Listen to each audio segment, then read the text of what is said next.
circumstance, really. Okay.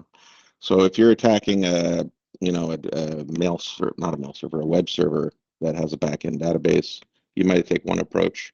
If you're attacking Active Directory and trying to crack user accounts, you might take a different approach.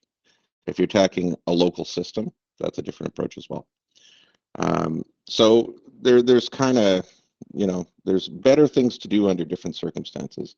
The techniques, you kind of choose it like hors d'oeuvres, whatever it is that seems suitable to the circumstance. And we're also going to talk about defense measures. So what is it that we can do to actually not ensure, but help to mitigate the risks of getting cracked? Everybody hear me okay online?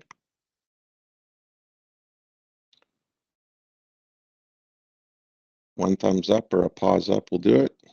Yeah, all right, let's do this. Thank you, Adrian. Okay, so cracking account passwords, this is a good way to make sure that you can get back in. Okay, it's not the only thing you need to do because you need some kind of pathway in.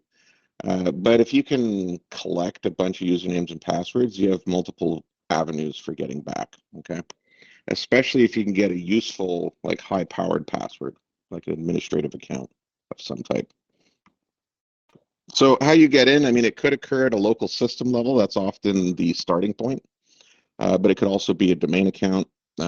Even if you don't crack the password, there are other ways to really make use of accounts, just like a type of hijacking, right?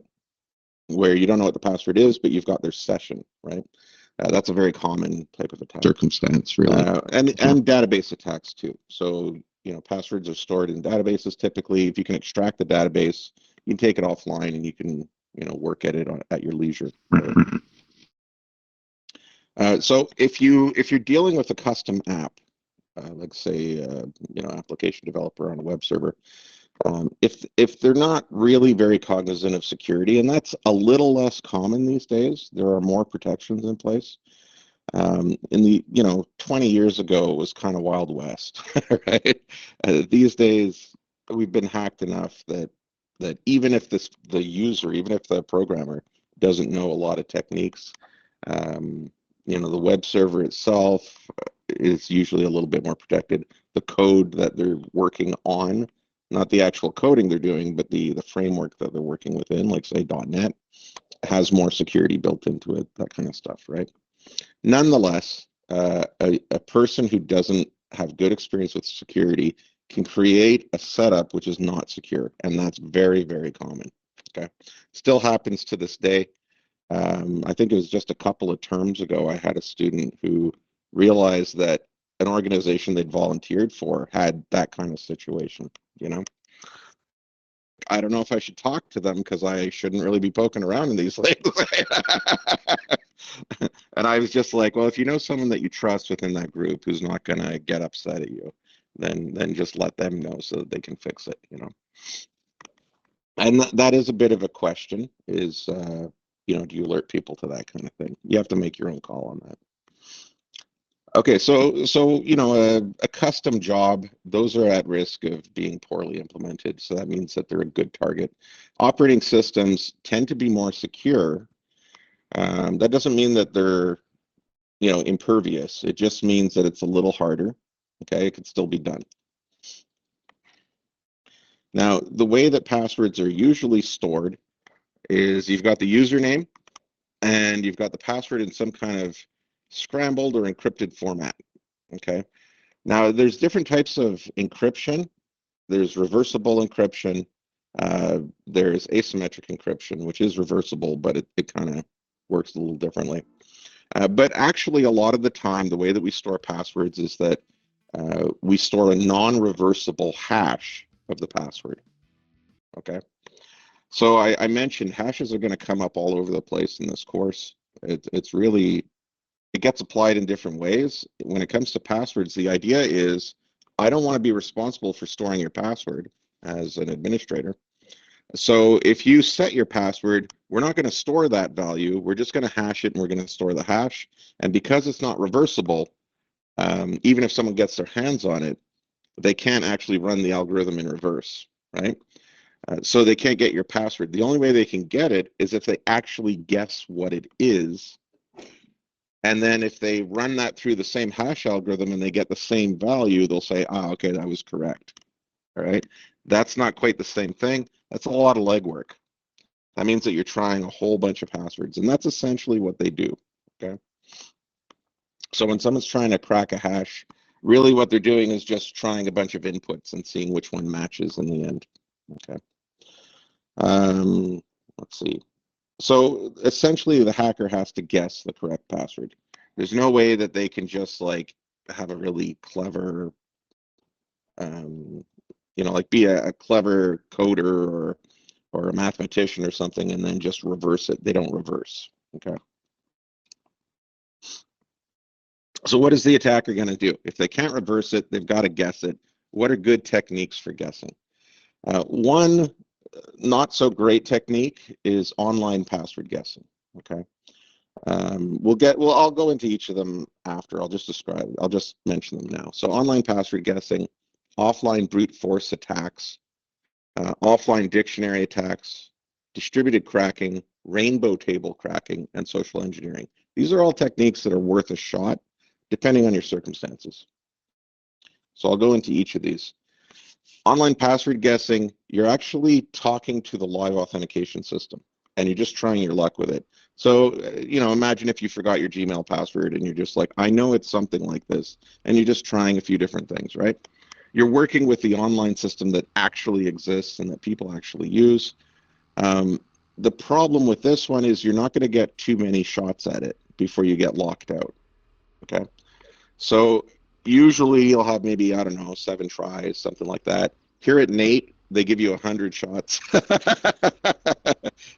And you might wonder why, and the answer would be they have so many students who forget their passwords that they don't want to have to provide support to all of them, so they let you try a lot before they'll lock you. Okay. And also they've got two-factor authentication, which helps a little bit. So actually, it's a big deal. It helps a lot.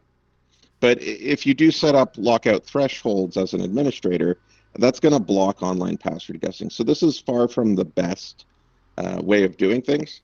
At the same time, I've seen it succeed. And I won't go into details, but I've actually known people who have guessed other people's passwords just by knowing that person very well, and being able to figure it out. So too many failed attempts can lead to the account being locked out. The account may be unlocked after a certain period of time. So you may have to wait 20 minutes or a day, whatever it is.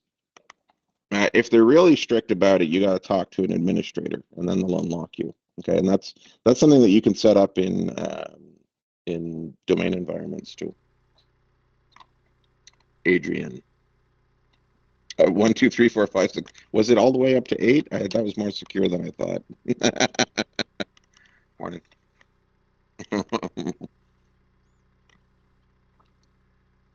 Okay, so basically, you're not going to get a lot of good value out of online password guessing. The techniques to mitigate it are sufficient to stop it. Okay. Now, there are some things you can do, and what we have happening at NAIT, or at least we have historically, is we have online attackers who will just go through the list of users within our environment, and they'll try passwords. And when that account gets locked out, they'll move, they'll start out with like Albert or Adrian, right? And then they'll go to Albert, and then they'll go to Bardo, right? And so what we noticed was that instructors were getting locked out. Like, I'm locked out of my account. And then someone else would be like, yeah, I'm locked out of my account now. Then a little later, someone else. And we realized it was alphabetical order, right? So someone was just running a script. That's very obvious. A more sneaky way that you could do it, what they did in the end was they tracked down who was constantly spamming, trying to log in. They found out that it was somewhere in China, and they just blocked the IP addresses, the range of addresses. So that kind of took care of it there. But if you want to be sneaky and you want to try this kind of thing, what you can do is you get a list of valid accounts, just like they did, generate a list of passwords to try, but you don't try it all on the same user at once, right? Instead, what you do is you try one password on each user. And then you're unlikely, especially you say Nate, we've got like 20,000 accounts, right? You're not really going to hit that lockout threshold because it's going to take too long. And that count is going to disappear. Like within about an hour, it's not tracking your wrong logins anymore. It's decided, okay, that's enough time, right?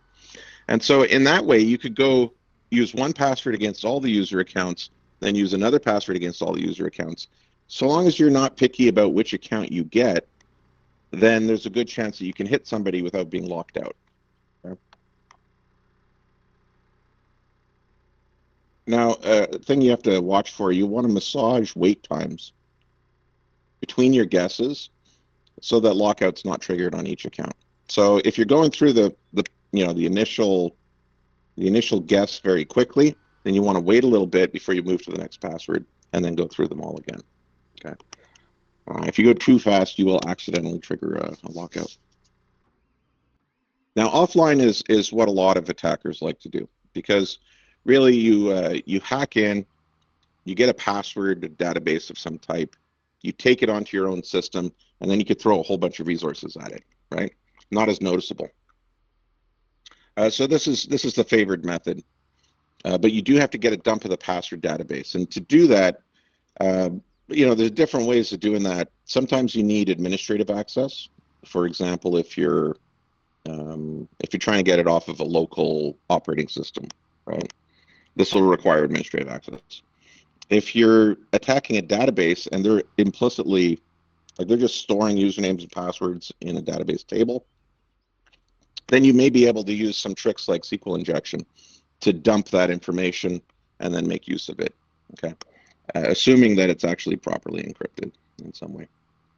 So once you have the dump, you bring it offline, and that's when you start working on it, okay?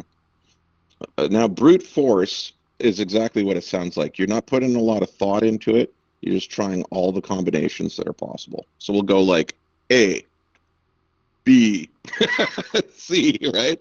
But you do it very fast. You get a computer to do it for you. This will work eventually, but the fact of the matter is it's probably going to take too long, practically, okay? Unless somebody has a really weak password, which is possible. But we don't usually take this approach. This is kind of an act of desperation. A more successful approach is offline dictionary attacks. With an offline dictionary, rather than saying, I'm going to try every possible combination of characters, we just say, what do we know that people have used historically? Because human beings tend to be very similar to each other, right? So we've hacked, a bunch of passwords have been hacked in the past, like millions and millions and millions of them. So we have a huge sample of what people are likely to use, and we take that and we use it to generate our own dictionaries of what are likely passwords to try. Okay? Yeah. Yes. Well, not a single place, but there are places where you can go. And yeah. In fact, Kali is loaded with some of them. So you can actually, and then you can go and visit sites and download larger collections.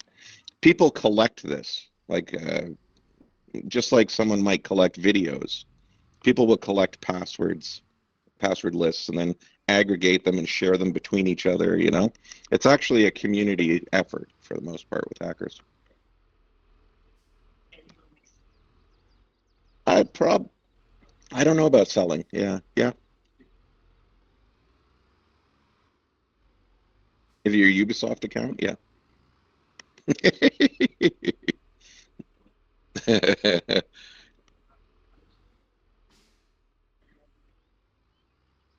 Okay. Yeah, there's a lot of attempts at passwords. They don't really care who you are. They just want your access, whatever it is. Um, so with dictionary attacks, it's a long list of real words, but also modifications of those words. So leet speak, right? Like L33T, that kind of thing. They will do things like interchange numbers with letters.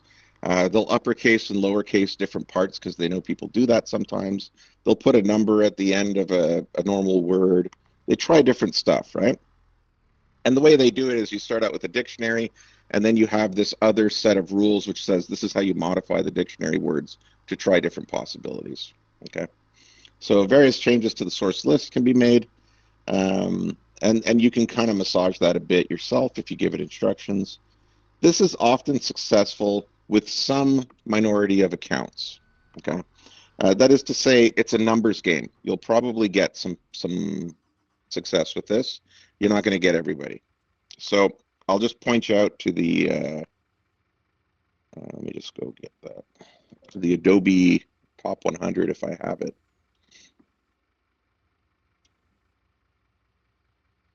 Which is just a historical hack. I think they got like 130 million accounts out of it, and then they ran crackers, like password crackers against it. And these were the ones that turned up most frequently as ones that got hacked. Okay. Let's see.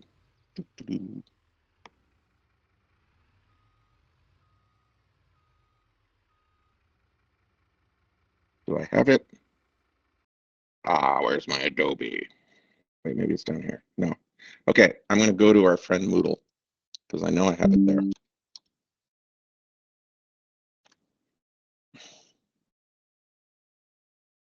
Come on, Moodle.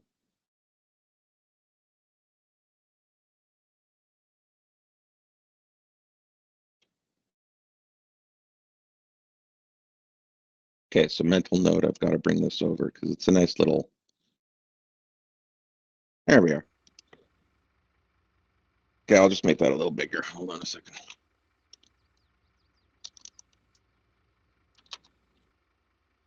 How do you make it bigger? Hold on. Control Shift plus plus plus. There we go. Okay. So Adrian, you were talking about 1, 2, 3, 4, 5, 6, 7, 8. So somebody did all the way up to 9. They added a little bit of security onto that. That was the second most likely, most frequently used password that got cracked. Okay, so we're only talking the ones that got cracked. Many of them never got cracked, right? But that one's second most common. And then the lazy people are just 1, 2, 3, 4, 5, 6. So secure, yeah. So you can see, and just from that phone example from last term, where somebody had 1, 2, 3, 4, 5, 6, 7, 8 as their password to gain access to their hotspot, right? It's the same idea. People are kind of lazy with passwords. They just think it'll never happen to me. This is easy to remember. Password, Adobe 1, 2, 3. There we are. Number 5 is the one that we found last term. Okay. QWERTY, et cetera, et cetera. Then it gets a little rude at a certain point. I think there's, let's see. Well, there's Jessica. Oh, there's FU, right? Somebody likes chocolate. 77777. Like very, very simple. And this is just the top 100. Okay.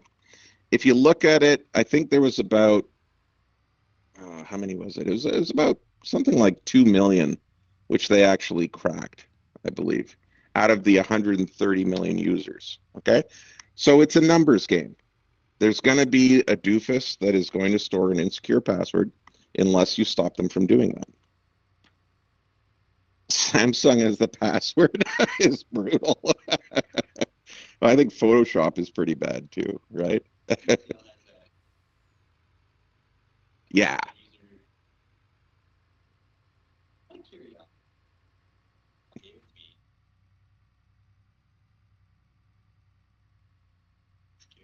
Oh, okay. Yeah, interesting. Too much repetition. Yeah, and that's exactly what we do. Jacob's just saying that at PCL they have certain requirements for complexity, and they'll detect if you're doing something that's too simple, and they'll tell you to try again, right? And that's one of the solutions to this basic problem. But like I said, if you don't actually block it as an admin, there'll be 2% of the people who are going to do this kind of thing. And they represent a risk to everybody else who's more secure, because they will allow somebody onto your environment, which that person, that hacker can then leverage that access to maybe get access to your data, your information in other ways, right? Even if you have a secure password. So it's kind of like we're all in it together. That's the idea with security. If there's one weak link, that's the weak link that hackers are gonna come in on. Now, distributed cracking is just offline attacks where people pool their resources together to try and crack passwords. So instead of taking it to your one system, you might have a botnet that can do work for you, something like that, or a group of hackers who are collaborating with their hardware, where they carve up the password space and say, you handle this range, you handle this range, you handle this range, and we'll do it a little quicker. Okay, so this is similar to the concept of the search for extraterrestrial intelligence online, where volunteers can dedicate some of their CPU cycles. You can actually install a piece of software that lets some kind of master coordinating system dole out work for the clients to do to make password cracking more efficient. Okay, so client server model. That's much more organized, and you have to trust the people that are actually you're working with in that case. Now, rainbow tables is a bit of a niche topic, but it's a big one. With rainbow tables, the idea here is, it goes back a fairly long way, but the idea is, let's say, a programmer has come up with a database that has the username and a hash of the password, okay? Rather than trying to take those hashes and run them through a password cracker, what they do is they take a dictionary and they pre-compute. It's not even necessarily dictionary, it could just be random characters, but they pre-compute massive tables of this password is this hash, okay? And then when they finally come across somebody's database, they just do a lookup in their database of pre-computed values. And so what that can do is reduce the hacking time. Although you're putting a lot of work in advance, you can then reuse it over and over again, right? So every time that you grab somebody's password database, you can just do lookups, and in about a second, you can actually find a matching hash. You just go to your database, say, I want, give me the password that created this hash. And then since you've got your own database, it'll bring it back to you, and then you can apply it on that site, okay? So this was a pretty serious problem for a little while. And then somebody figured out what we call salts, okay? And a salt is just like table salt, the same word, okay? A salt is a way to complicate the process so that rainbow tables pre-computation doesn't really work, okay? So the downside to rainbow tables is they take a really long time to build, but the good side is that you can reuse them over and over again. You can share them between different people. And we'll look at a site that actually offers rainbow table cracking, and they'll let you download their source files and all that kind of stuff. Once you build it, the lookups are very fast. Then you take any hash, look for a corresponding password match, and hackers can collaborate and extend their work. Okay, so I'll talk about salts in a second. I think we're getting to that. Now, social engineering, this is just the fact that human beings we're the source of the problem. It's like passwords are weak because we make weak passwords, right? But it's also possible to trick people into giving their password away. Or in Jacob's case, he just, as an admin, he just said, out of curiosity, what's the password you're trying to set?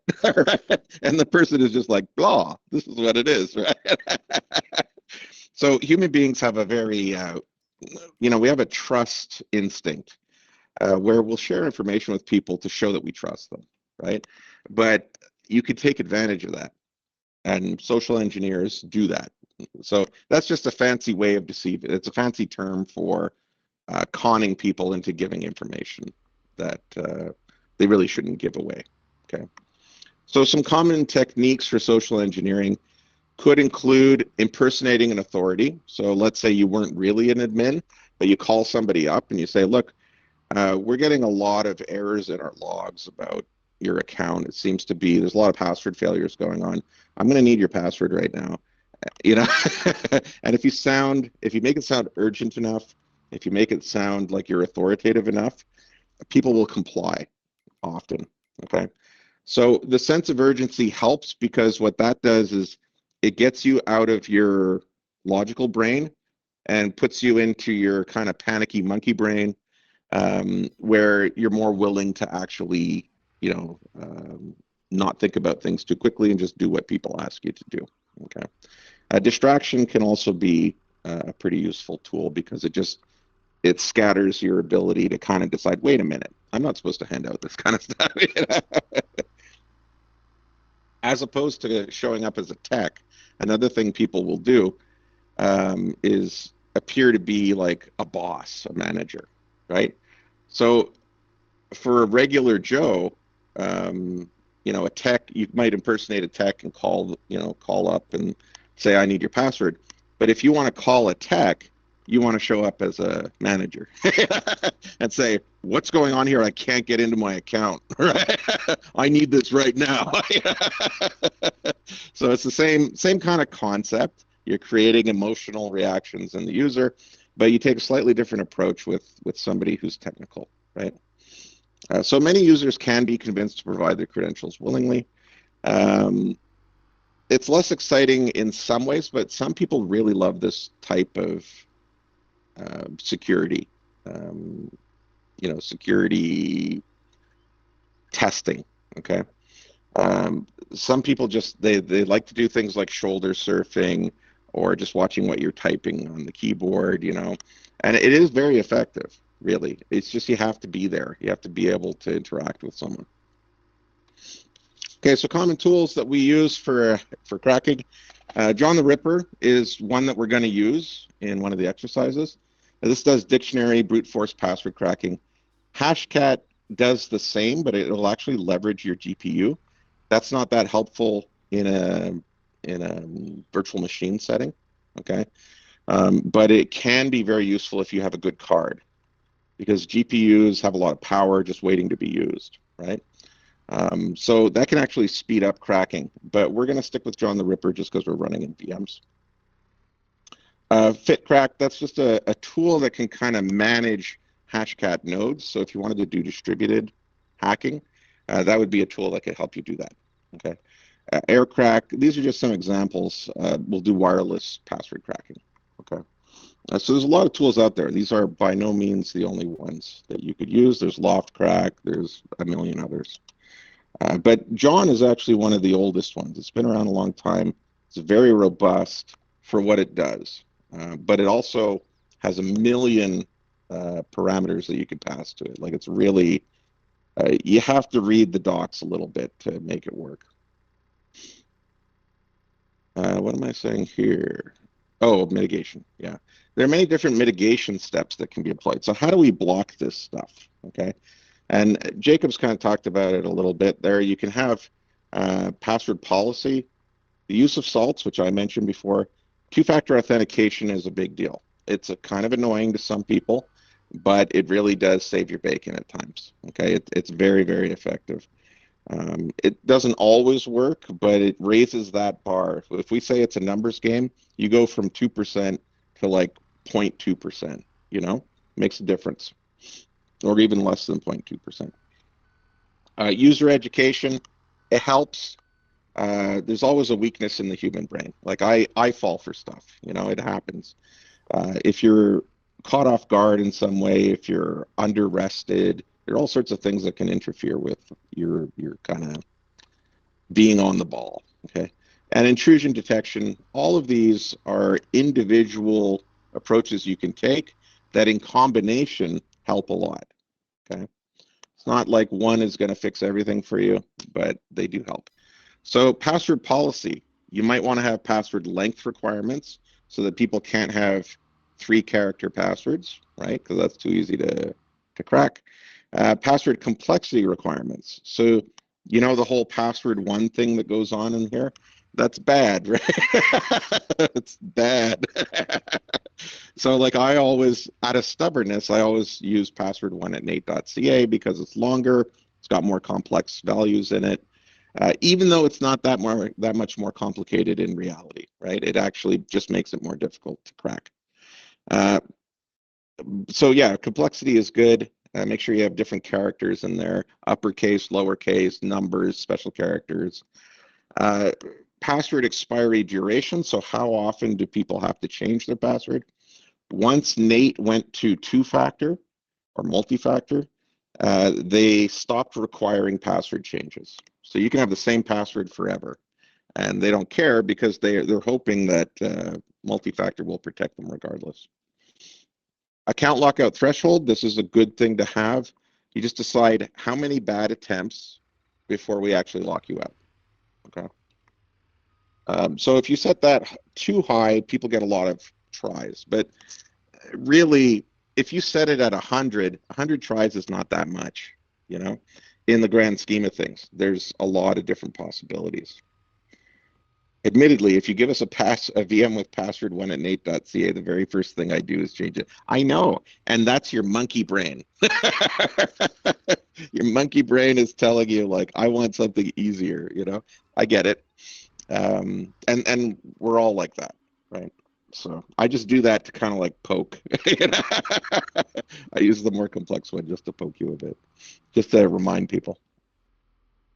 So account lockout threshold, we talked about that. That's how long before you get locked out, how many tries. Account lockout duration, how long are you locked out for? Okay. So at Nate, it could be 20 minutes. It could be an hour. It used to be an hour. Now it's like 20 minutes. But again, they didn't want the help desk calls, right?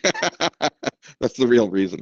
But from a functional perspective, you do want people to get back in without having to talk to a tech. So by setting it, even if you set it to 20 minutes, that slows down hacking tremendously, right?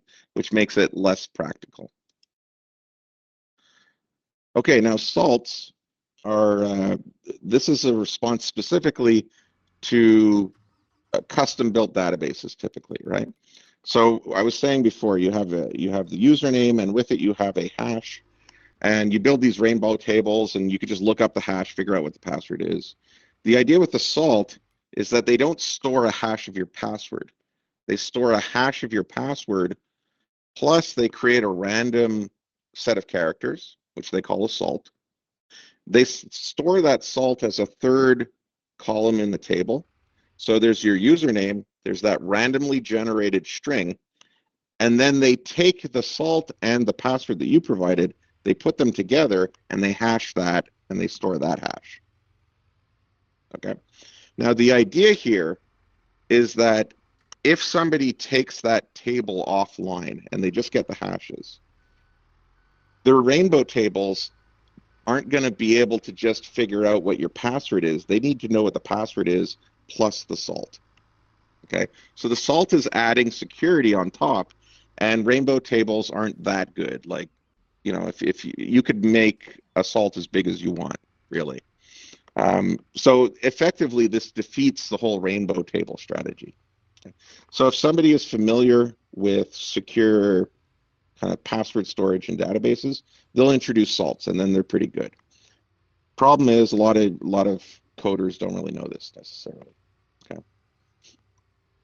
So the salt's just a randomly generated string stored with the username and hash, and the fact that it's stored with the hash doesn't help you know, a rainbow table cracker because they did all the pre-computation, and that didn't include the hash or the salt, sorry.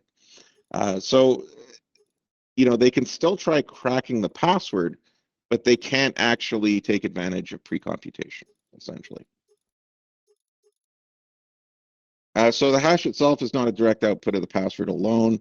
That's even if the rainbow table had the pre-computed hash of the person's chosen password, the salt would actually give a completely different hash value, okay? And therefore a lookup would fail. Now, here's the bad news. Salts aren't used on Windows systems, okay? For reasons of backwards compatibility. So because Microsoft's been keeping the same kind of process going since Windows workgroups, their way of storing passwords never included salts, and they're going to break compatibility if they introduce them. So there are no salts in a Windows, Windows user table in terms of users and passwords. So rainbow table attacks are defeated by salts, but just your regular brute force or dictionary attacks are not, right? They're still feasible, and so there's still a hope for the attacker. If the salt is dumped with the rest of the database, their programs will actually incorporate that in to allow them to hack the password more easily. So online attacks and social engineering are not affected by the existence of salts, so that's not really a factor for them. Okay. Two-factor authentication. This is very effective. I know people talk about it a lot. I know a lot of people find it annoying at the user level. Maybe not us at the technical level. We're a bit more used to it, but it does make a real difference. So when we say two-factor, we mean you're using a password and some other mechanism of proving you are who you say you are. That could be receiving a text message. That could be having an app on your phone, okay? That could be having to type in a certain code that lasts about 10 minutes, and every 10 minutes you got to type in something new, okay? So a one-time code. So there are people who actually carry these little fobs all around with them, which just generate a number, and then they just have to type that in to gain access at any given time, plus their own password, okay? So it's the fact that you're using passwords plus something else. That's what we call two-factor. You also hear of multi-factor. That's when there are just different options, and so it's more than just two items that you could be using, okay? Two ways of proving who you are. Two-factor can be defeated depending on what you're using, but it does make it a lot harder, okay? So SMS, if SMS is one of your factors of proving who you are, so somebody's texting your phone, that has been defeated in the past through social engineering, okay? That doesn't mean that it's easy. It's not easy, okay, but it happens. Yeah.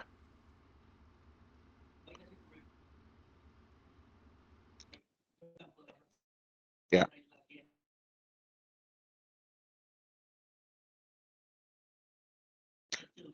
Oh, yeah, yeah, yeah.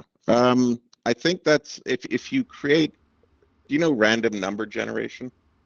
Well, so random number generation, the trick is how do you generate numbers in a way that is not predictable? Okay, that's actually hard to do, but it's very easy to create predictable number generators. And so what they do is on each side, they come up with a method. So on the server side, they're generating a number, and you also have a device that's generating a number, and they're in sync with each other.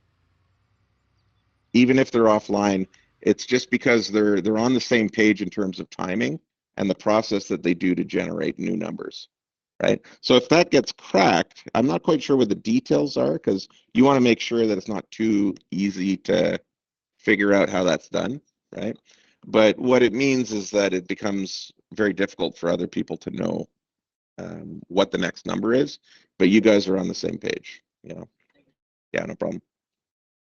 Yeah, that's right. In sync. Woo.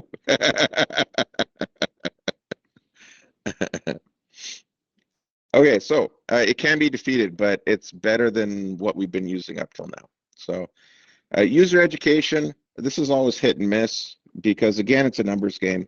Some people will politely listen to the terrible security training that we have available. Okay, I don't know if you've ever heard. Have you heard how Cloudflare uses lava lamps for the security? I don't know if I believe you. Are you giving me my ice cream, by the way? I want my ice cream. Okay, go. Tell me. This is real. Okay. Okay, I'll take a look at it later because that could be quite a bit of reading. I'm not sure. No, that's real. Okay. I will check it out. Lava Lab. Um, what was I going to say? You threw me off with your lava lamps. Oh yeah, yeah. User education. Getting users to buy in. A lot of them don't. they'll be like, security is important and I want to participate if I have to, I guess, you know. So users, they don't want to be the one who actually got everybody hacked, but they also don't really want to have to listen to all these lectures about security. So, but you know, there's a subset of the population that just won't listen to this stuff in the first place. They'll just kind of tune it out. But user education can help a little. Okay. So training non-technical staff about what's a secure password, what's a suspicious email, that kind of stuff, right? The rationale for two-factor policies, so they're not trying to work around them all the time. The techniques employed in social engineering. So if someone's like standing over you, you might want to say, you want to step back a little bit. The guy who teaches at BAST, John Zabiak, he created the cybersecurity program. Guy loves to shoulder surf. And I was his tech, you know. So every time he'd ask for help, he'd stand there and just be looking at your keyboard. And I'd be like, John, turn around. And some people are they're just kind of like that, right? So telling users, like, don't let people do that. It's okay to just, like, you know, tell them to look away or tell them to step back a little bit. Clarification of what security procedures are in your organization. What is it they should be doing, they shouldn't be doing? For example, you might say, we don't use USB keys. Do not put anything on a USB key. You know, that's a security policy. You can have that. If you don't advertise it and educate your users, then you're still going to have problems, you know. You might say, don't use Tor. We do not use Tor in this environment, but you also have to advertise that fact, make sure people know it. Okay. And then just highlighting, this is the bad stuff that can happen if we get hacked. So, you know, if you don't want to be, you know, the idiot who actually let that happen, then be aware of our rules and follow them, right? Now, beyond users, you can actually automate some processes for intrusion detection. So if something actually does end up happening, it's possible to detect unusual activity. And that could be various things, especially these days with cloud technology. You can cross-reference a lot of data in the cloud and figure out, yeah, there's something weird going on. It's just pattern detection, right? Something that's an anomaly that's sticking out. So let's say all of a sudden data is being transferred in relatively high numbers out to Europe somewhere, and that normally doesn't happen. That's something that intrusion detection can pick up. I think AI is going to have a very useful role in this kind of thing because it's good at detecting patterns, and it can then say, okay, well, this is not the typical pattern, so this sticks out, and then alert somebody, right? So it could be detection of logins from previously unused locations or systems. That would be a little weird. Anything that sticks out, right? Transfer of data to unusual external destinations, an unusual use of protocols, or the content of the protocols is unusual, okay? So for example, it's possible, I don't know if you know about ping packets, right? But ping is an innocuous technology. It's just like, can I reach that particular server?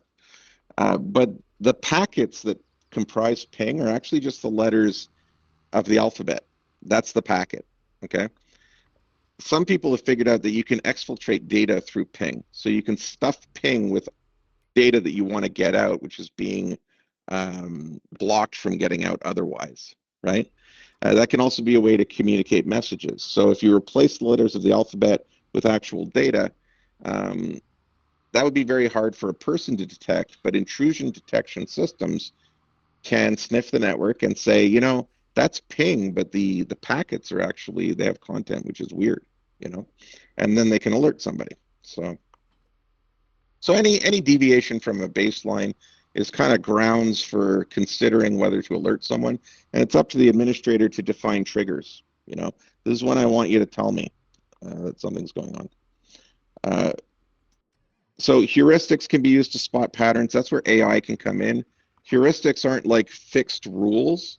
It's more like fuzzy rules, you know, which is where AI actually comes in handy. So that's really, you know, I wasn't talking about AI when I first wrote this, but that's really where AI is going to be useful, is just noticing stuff. It's not like you write an explicit rule because you knew it was going to happen or you thought it might happen. But AI itself will just decide, yeah, this is a little unusual. I'm going to alert somebody.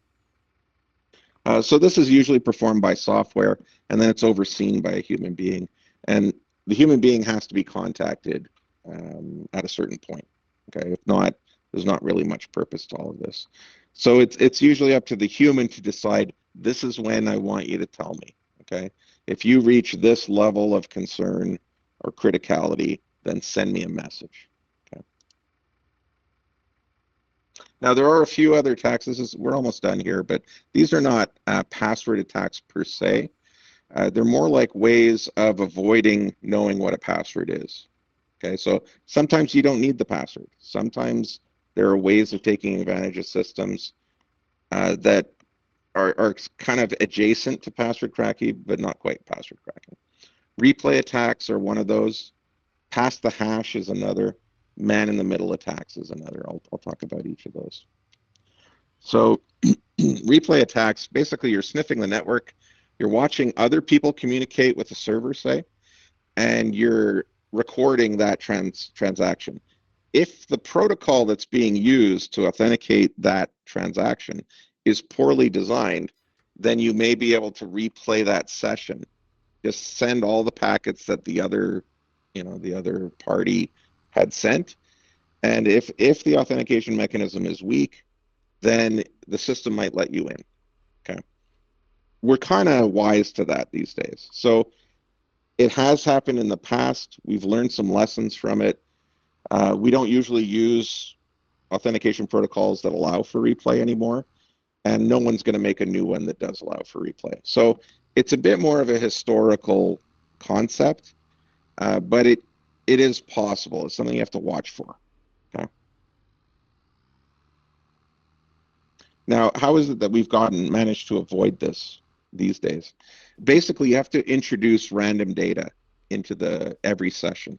So by randomizing a little bit of data, it means that when they try and replay the attack, those random items are going to be repeated, and that's not really going to work for the session. The other side will detect that and say, you're giving me nonsense here. So you might generate, for example, a server might say, I'm going to give you this random value. I want you to send it back to me, but encrypt it using this hash technology. Okay, and so that's part of the exchange. But the server had randomly generated that value. So the next time you connect, the server is going to send another random value. And the response you send back, if you're just replaying, is not going to match what they asked for. And so then they'll be like, I don't trust you anymore. That's how you stop a replay attack. Okay. Pass the hash is a weakness built into Windows joined authentication, Windows domain joined authentication. Okay. And it goes back to the days of Windows XP and earlier, Windows 2000. The primary hash that we use to store passwords is called NT-LAN Manager, NTLM. Okay, and this is just an implementation of MD4. We've heard of MD5 before. This is just another hashing algorithm. Okay, the thing is, somebody realized that in the authentication process that occurs with Windows authentication, at a certain point, once you've exchanged some information, you get something called a token. Okay, and the token is also a hash, but the token doesn't contain your password. The token contains essentially it's like let me give you an example of a bodyguard. Okay, this is how Windows works with Kerberos. You guys have worked with you've done 2021. They talked about Kerberos at all? A little bit? Okay. So you remember with Kerberos, what you have to do is you have to go get a ticket to talk to the ticket granting center. Then when you go to the ticket granting center, they're going to ask you for your username and password. You provide that, and then they give you a token that you can use for a session, right? So as long as you're logged in, you can use single sign-on. You can keep reusing that token over and over again until you disconnect. And then the next time you come in, you have to do it all over again. Okay, so you're only actually giving your password on the system once to the Kerberos master, and then after that, you're getting kind of like a stamp when you go to a bar, right? So if you think of you're going to a bar, there's a bodyguard there. He's like, I'm not letting you in until you prove you're old enough to come in. You prove you're old enough to come in and you pay. They put a stamp on your hand.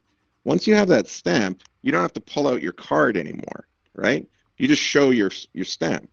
That's essentially what Kerberos is doing, right? It authenticates you once, and then it gives you a temporary thing which will serve as authentication from then on. What they figured out with Pass the Hash is that when you authenticate, you're giving your password over NTLM, okay? And then you're given a ticket. And that ticket, you're allowed to reuse over and over again. If somebody steals your ticket, they can reuse it as well. And so they never have to know your password. They can all, if they've got your ticket, it's like they just, I don't know, they chopped your hand off. I don't know how to do that exactly, how that analogy works. But the idea is they've stolen your temporary access. And that means they don't need your password. Okay. So Pass the Hash essentially gives an attacker, if you can sniff the network, get their hash, you can then use that for the duration of their session. Maniacal laughter. Yeah, I do have a crazy laugh. It's true. I have the monkey laugh. I have the crazy laugh. I think that's about it. That covers my range. But here, the idea is the security mechanism is perfectly good. It's the implementation that Windows has done, which is not. Okay, that's the weakness. But because of backwards compatibility, they're not going to change it. So if you're on a non-domain joined workstation, Pass the Hash does not work. That's because there's no Kerberos involved. Okay.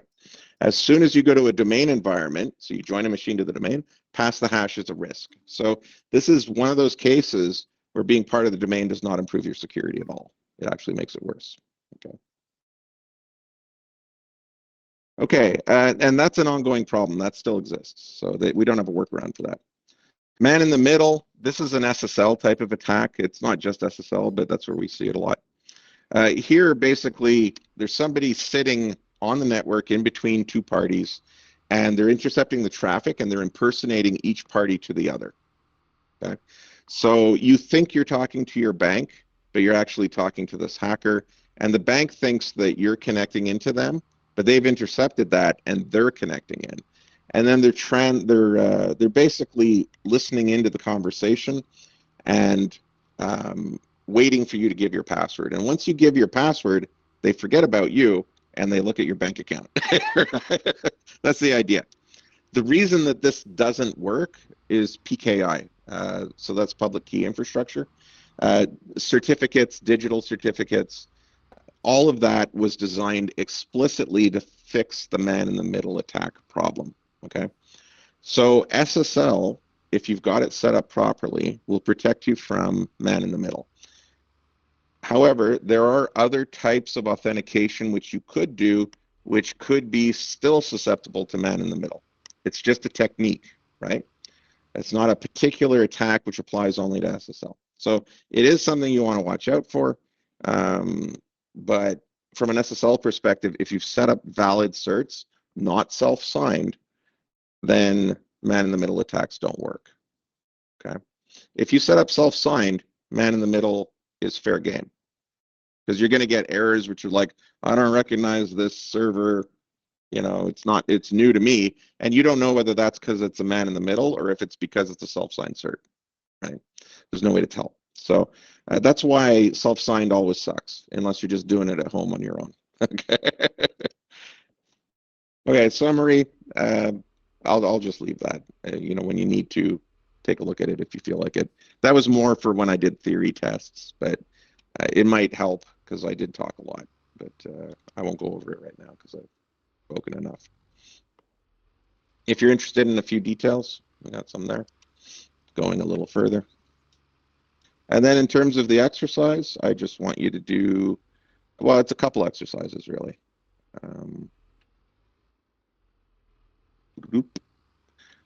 Okay, so this is a Mimikatz HC file.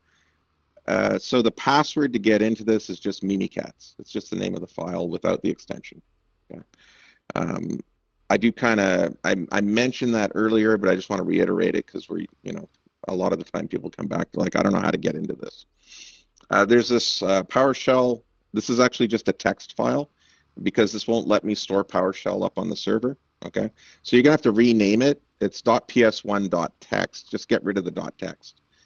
You don't have to run it. You could run the individual commands within it if you like. Mimikatz, it is a weak password, but you know what? The system is not that smart. So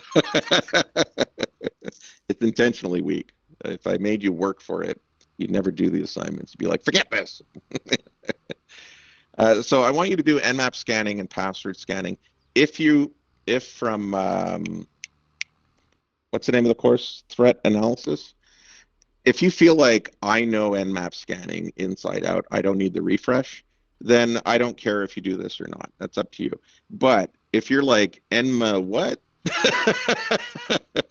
Then I do suggest you either read it or go through it. Okay, it's not that hard to do. It's just a smaller exercise. The one I really want you to do is password cracking. Okay, but Nmap will make an appearance in the lab. So if you've forgotten it from threat analysis, then you do want to refresh. Okay, so I've got some files here. There's like Nmap examples. These are just some sample scans that we did in the exercise. Oh, how did that happen? Do, do, do.